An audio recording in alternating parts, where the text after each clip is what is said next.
Hi everyone, thanks for taking out time for attending this session. So we are here to talk about the engagement and the importance of engagement in virtual events and what are the best ways to boost engagement in a virtual event.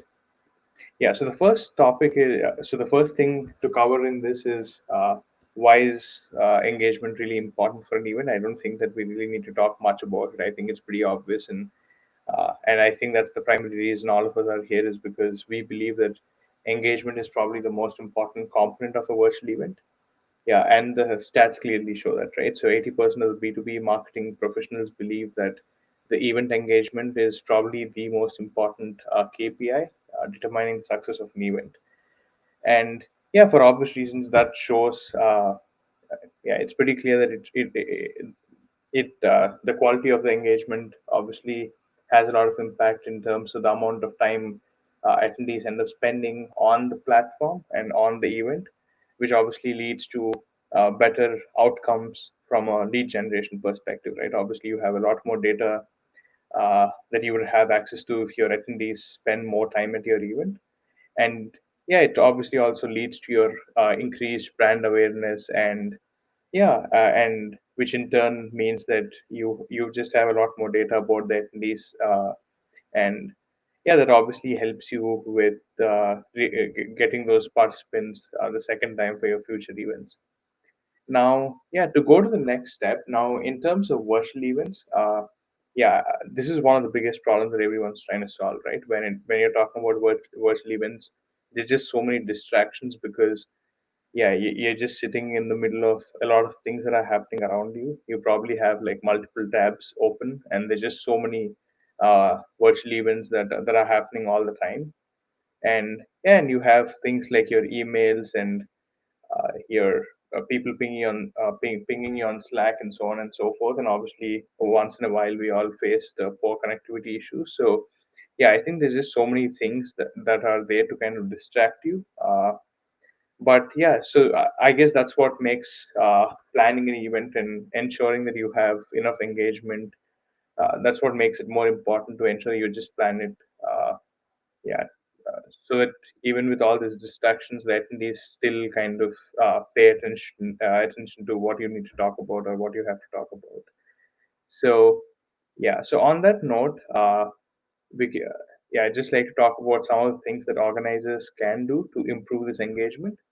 I'd say the first one is definitely creating content that is interesting. Obviously, picking topics that are relevant to the attendees that you're inviting or the relevant attendees, and creating content that is interesting and obviously having relevant speakers that are interesting, right? So the first is definitely the content, and the second part, yeah, and the second point is I definitely say in terms of how creative.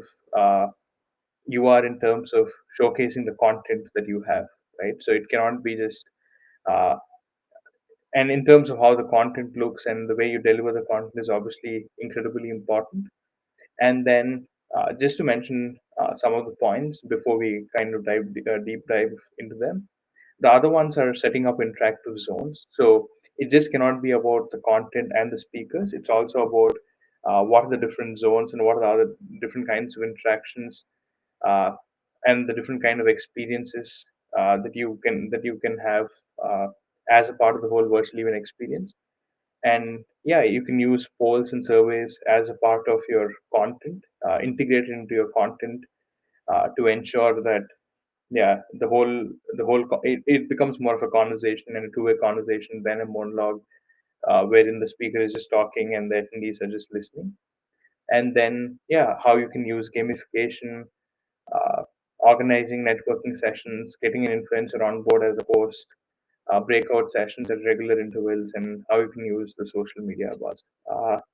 So yeah, to start off with, we can talk about how can Zuddl help you create these engaging events, and how can Zuddl help you increase the engagement at your events. So to talk more about that, yeah, if we can have Veda on the stage.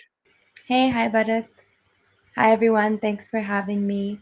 Yeah, I'd love to talk more about how, Zuddl can help drive attendee engagement at events. So I think first off, just, you were talking about having these interactive zones. And I think when we're thinking about virtual events, I think what when we're talking about an event, we're specifically talking about, something that we want people to remember, whether that's brand recall, whether you're celebrating something, or, it's a unique opportunity for a bunch of different people to come together in a way that they don't usually. And I think when that is the case, you want to make sure that people feel like the event that they're experiencing, even if it's virtual, it creates that atmosphere of something special. And I think that's where having these interactive zones really helps to really break that Zoom fatigue, really allowing people to create zones where, whether it's networking where people can talk to each other, and meet new people, or rooms to run interactive workshops, or the lobby where you're actually having, you're able to build your own virtual space, and you create replicas of like 3D environments, or whatever theme you really want to build for your event, and create touch points and interaction points right when people enter. So it really sets that tone that, this is something special. Um, and in terms of the content, like you said, I think, yeah, just really driving down on making it a two-way conversation. A part of that is, polls and Q&A, and also just allowing people to jump on stage. So anything that you can do to really build that interactivity into the content and the show flow in itself in a way that it's really integrated and doesn't seem disconnected from the main experience, I think is really, really key. Yeah, and the next one is the enhanced gamification, right? So one is so this all stems from the fact as to how you can incentivize your attendees to be engaged with the event. So yeah, the way you could do it on Zadel is for every possible action on the platform. It doesn't necessarily just have to be a game, but for every action, right? It can be about asking a question, responding to a chat, asking or responding to a poll. Any action that you could think of on the platform, you could assign points to it, and yeah, you can pretty much drive the kind of behavior that you want, right? And after that, obviously, it's about how you kind of incentivize people. So using the leaderboards, you can say that the first the person who is on the top three, or the people who are on the top three of the leaderboard, uh, get some exciting prizes, right? And we've seen a lot of people use in really interesting ways. So NASCOM actually uses Zadel for all their marquee conferences, including the recently conducted the NASCOM Product Conclave. And yeah, they've given some exciting prizes for the person who was leading the leaderboards, and that was also used as a sponsored deliverable, which is obviously a very interesting way to use it. But yeah, so I think the core thing that you can drive here is, yeah, just incentivize people to really engage with your content, engage uh, uh, with the content, with the speakers, with the other attendees, yeah, and just really drive the behavior that you want to. And the next point is the whole networking aspect of it, right? So I'd say that that's probably the single most important reason, or the biggest reason as to why uh, people go to conferences, or at least pre-COVID, right? That's I'd say the biggest driver for most of the people to attend these conferences, and it's about how you're going to create that experience uh, in a virtual setting, right? So one is uh, yeah, a lot of people talk about booking meetings, and like, you can see a list of all the attendees that are on the platform, and you can go book a meeting with them. But that's not the best experience, right? Because yeah, a lot of people are not really comfortable approaching new people, strangers whom you've not met. And yeah, it's not that a lot of people accept your request and accept this meeting. So the idea is to kind of make it as organic as possible, so that the networking becomes fun, and yeah, it just becomes like a social interaction, right? Which is something which is very natural. So that's where our AI powered matchmaking tool comes into the picture. So And the idea here is to kind of match you with relevant people who share the same interests or similar interests, so that you find value in the conversations. And I'd say the most important feature thing is, in a lot of these in-person events, not everyone's comfortable approaching people whom you not met. It really depends on your personality, and I think that's one of the one of the best things that virtual event platforms offer you, right? Or the whole power of digital, wherein you don't not have to really approach a person. The system matches you, and the context is already set. You know that you're both of you are meeting there for networking, and yeah, that just makes the whole conversation a lot more simpler in that sense. So yeah, it's just a lot more inclusive. Uh, yeah, it just makes yeah, people who are not comfortable doing it otherwise have an opportunity to do that. Yeah, and in terms of you know, gaming zones and other zones that you can have on Zuddle, I think what's really awesome is that you're not really confined to just the zones that we have. You're able to kind of build up on that and add new zones and bring in content from external platforms. And that's really key to engagement, because what we've seen often is people trying to patch together a lot of different solutions to try to bring interactivity into their event. So they might have, you know, a game hosted somewhere else that they make people go to. And really, once you have people leave your event platform, it's, you know, another opportunity for drop off. And so the ability on Zuddle to kind of make it the central hub of everything and bring whatever you want into Zuddle really, you know, makes it so that people have the opportunity to continue to explore all of the different things that you've built out within your event and give them that continued opportunity for engagement. So that ability to bring in those external zones has been really, really impactful for our organizers. Um, and then, you know, talking back to, you know, things like polls and Q&A that make content in itself interactive. Another aspect of that is just emojis and live reactions and all of these micro interactions that enable people to really participate in the content. Things like polls and Q&A sometimes require effort on an attendee's side to kind of really think through what they're answering, or if they want to really be proactive about asking a question. But having opportunities like emojis, which is, you know, less of an ask from your attendees, really gives an opportunity for people to participate who may not be as proactive. So kind of, you know, spreading out all of these different types of micro interactions throughout your content is going to really enable you to engage different types of personalities and not rely on one form of engagement, which, you know, might require people who are more vocal, more proactive, etc. So I think that's definitely with virtual events, we've definitely seen a theme there, whether it's in networking or in people feeling like they're able to give feedback to the event real time. Even people who don't want to chat or voice, you know, or ask questions, we've seen that there's a little bit of a level playing field with virtual events in terms of engaging people who might not be so vocal in person. So I think that there's definitely new opportunities that people have explored along those lines there. Yeah, and to talk a little bit more about yeah, some of the other engagement tools that we have. Uh, so the next one is really the push notifications. So yeah, so when we talk about push notifications, it's not just about it's just not it's also things like announcements, right? Like say for example, you have like a bunch of sessions going on across multiple stages in these larger conferences.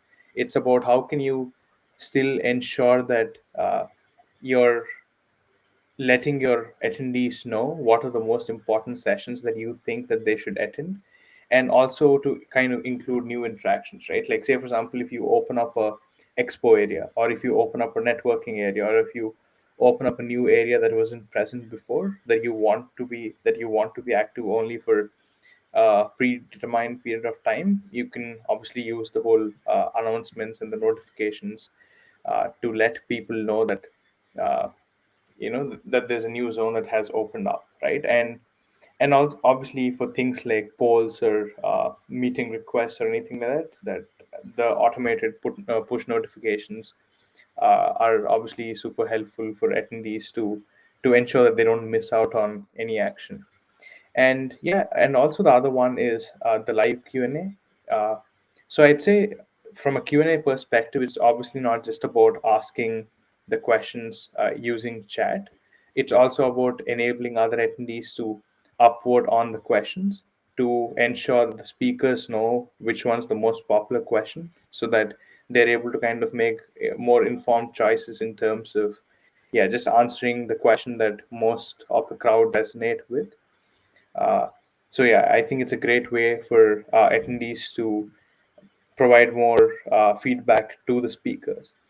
And also, apart from the other one that we see a lot of our organizers use is the whole join stage, wherein an attendee is able to ask a question, and the organizer can let the attendee come onto the stage so that you can have a live interaction with the speaker, which is obviously super helpful. So, and what we've seen is the data shows that the moment you have live sessions and you have live interactions like that, uh, the interest and the engagement of the overall event increases significantly, right? So even if you were not the person who was asking that question live, the fact that you see someone else asking that question just uh, yeah, makes the whole thing more interesting for all the attendees, not just for the ones that are engaged in the conversation.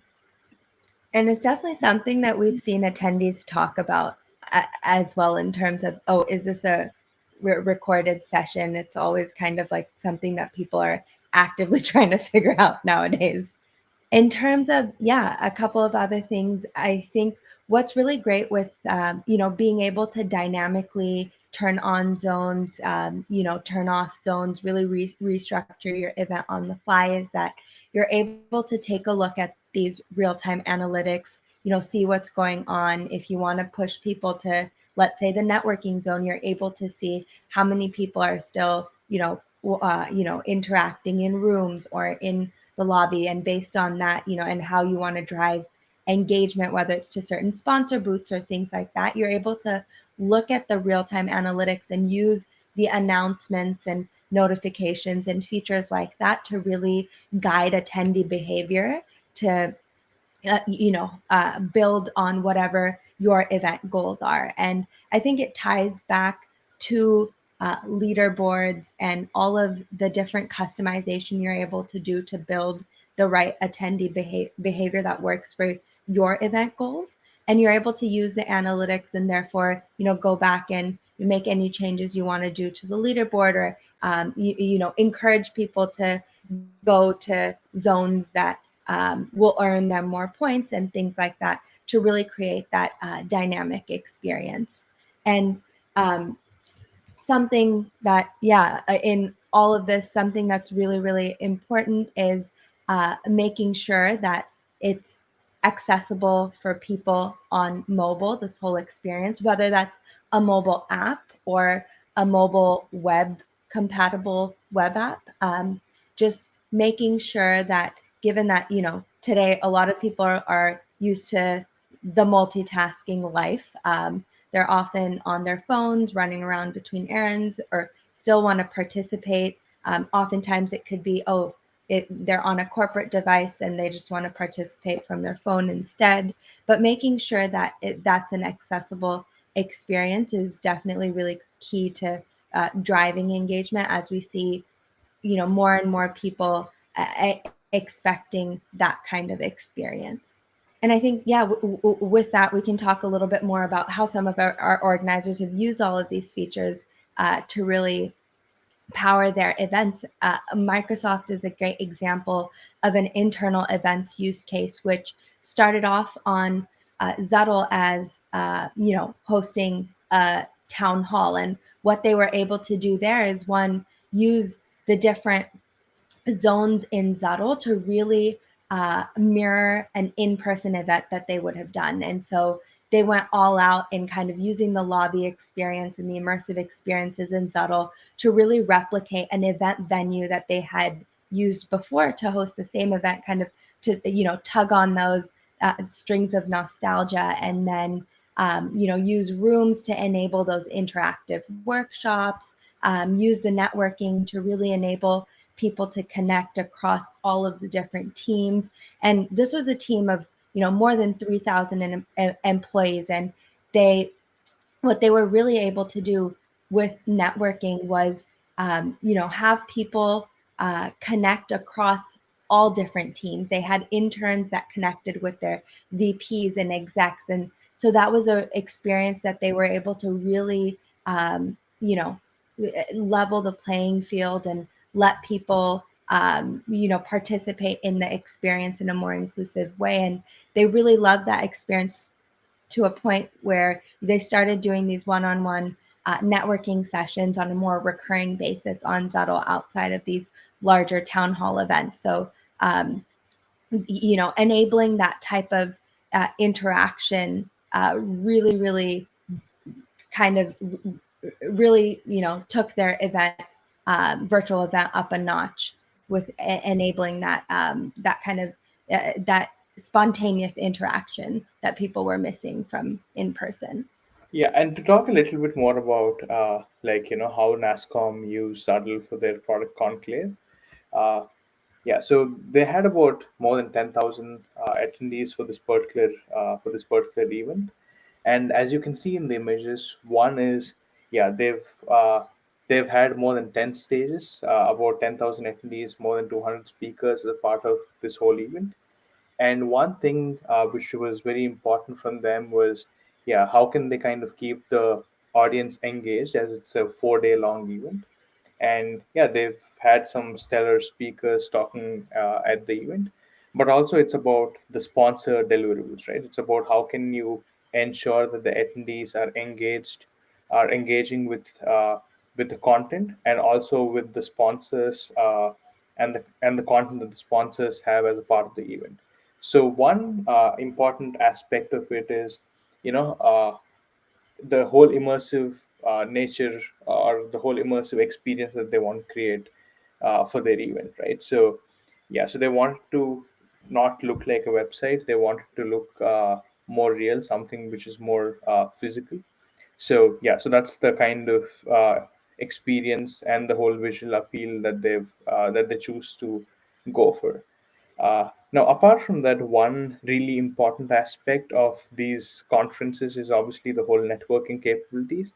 It's about how do you ensure that the people who are coming to these events, which are more than 10,000 people, how do you ensure that your startup founders are able to kind of meet the industry experts and investors and other relevant people, and how do you help them kind of grow the network of the attendees who are coming to these events. And obviously that's a very important aspect of it, because yeah, NASCOM being an industry body, it's all about engaging their members. It's all about yeah, helping the industry and all the people in the industry learn from each other, and how can they facilitate the whole learning, right? So yeah, when you're talking about learning, it's not just about uh, the sessions and the speakers and the learning that you have from there, but it's also the learning that you get from having these organic conversations with the people who are attending these events. So yeah, so networking was a very important part of it. There were more than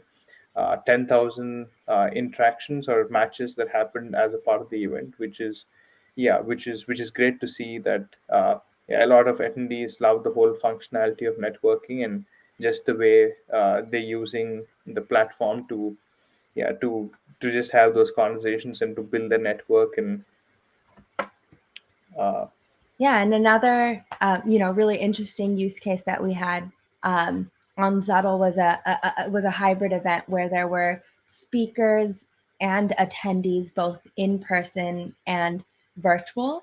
And when we talk about making things interactive and how that drives engagement, I think oftentimes we talk about attendees from the perspective of consumers of content, but what really drives engagement is how are you enabling attendees, whether virtual or in person, to really be contributors to the content as well and not just consumers of it. And in that sense, something that we've really focused on is the ability, even in a hybrid event, for people to contribute via video and audio.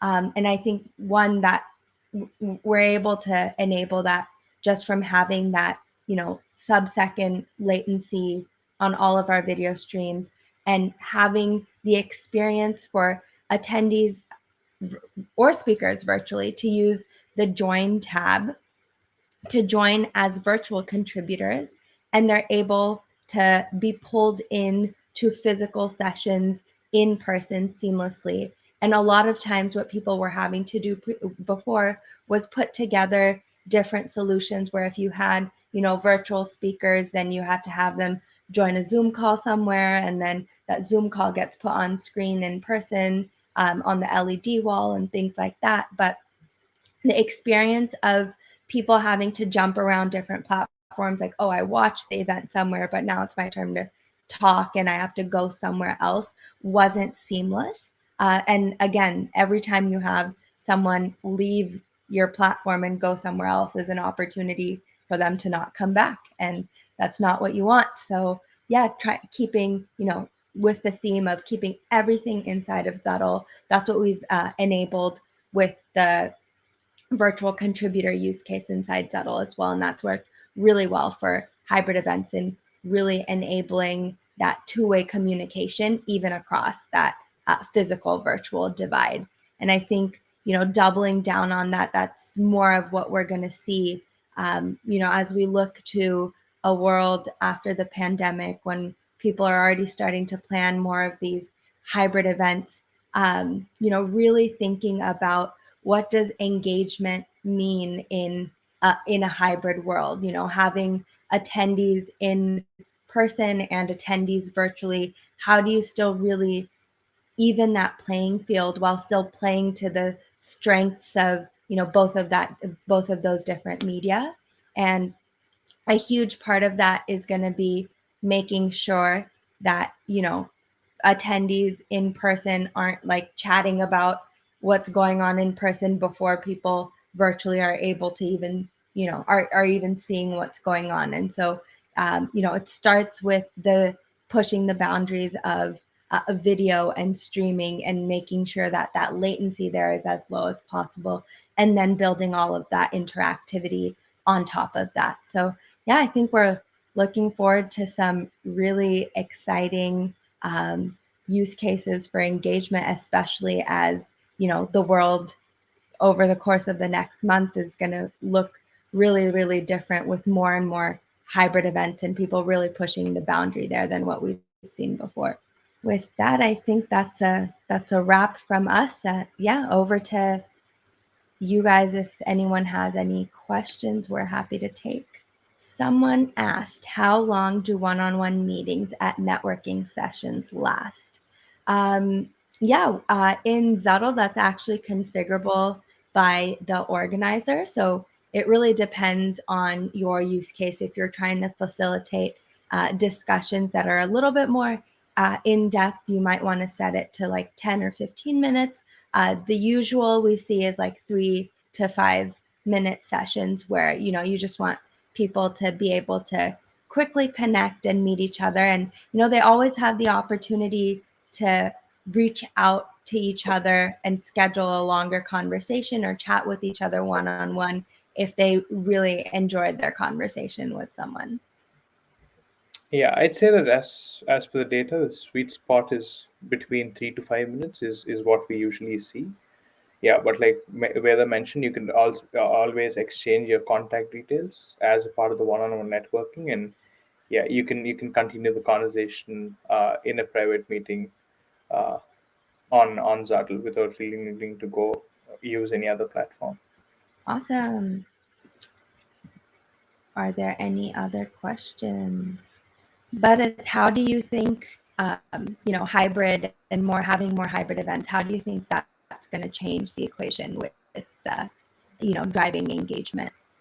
Yeah, so one is So it's all about, I think, really breaking that whole divide between uh, virtual and physical. I think that's going to be the biggest factor, right? Like, how do you kind of make the whole interaction so seamless that people are not really thinking about the whole experience between, like, from a virtual versus a hybrid versus an in-person event. So yeah, I'd say it should become like second nature in terms of how immersive the whole experience should be, or how simple that whole experience is. That, like, I don't really think about it whether if it's like an in-person or a virtual, uh, whether if I'm attending the event like in person or like attending the whole thing, attending the event virtually, right? Which means that, yeah, the whole planning would change significantly in terms of the whole event planning. And yeah, now I'd say at this point in time, like 99% of the hybrid events are probably just like one-way conversations, wherein, yeah, you have in-person attendees and speakers, and the virtual attendees are just viewing the whole experience. But yeah, going forward, I really believe that it's going to become a lot more about how do you ensure that the virtual attendees are not really treated like second class citizens, the way it's happening right now, and how do you really make them a part of the conversation? How do you really make them a part of uh, the dialogue that is happening at the event, right? Which means that how do I really interact with the speaker when the speaker is in person and as a virtual attendee, and how do I network with the attendees that are in person? So yeah, so I'd say a lot of things would change, and it would truly be hybrid, right? So if it's a 3 day event, I can probably attend some sessions in person, and the rest of them I might choose to kind of, yeah, just experience them virtually. But yeah, that should not mean that, like, I'll not have the opportunity to network with people, or be a part of the event as much as the in person attendee uh, is. Yeah. Suresh is asking, what is the best time to prefer networking? Is it usually during sessions or after that? So yeah, so usually it is during the sessions and after the sessions. uh, so it really depends on the number of sessions, right? Like, so what we've seen is, if it's like anywhere between 3 to 4 sessions, it's fine to have networking open after the sessions. But yeah, if you were to have like parallel tracks, uh, yeah, and you have like say 5 6 sessions on each track, then the data shows that people are networking the whole time, right? It's actually, if you think about it, it's no different than an in-person event. So even if you go to an in-person event, you can have like multiple stages live the whole time, but you'd still see people networking or catching up or having conversations in the lobby. So I guess it's really about, yeah, it's really about, especially when you have multi-track events, it's all about uh, that enabling the attendees to do what they want to do, right? If there's a session that is going on that they think is not that they're not really interested in, they should obviously be allowed to network. So it really depends on, yeah, I'd say two things. Importantly, one is just the duration of the event and the number of sessions that are happening on a given day. Yeah.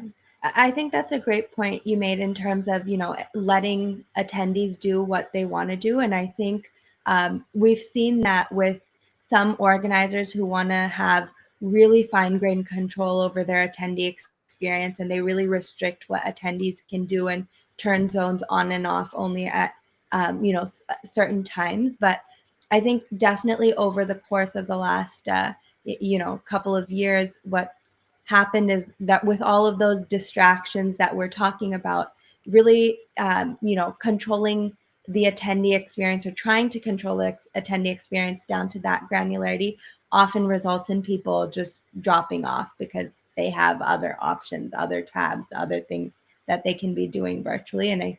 So that ability to, put that control back in the attendees' hand and let them, go through the event in the way that works best for them, I think is definitely a driver of engagement.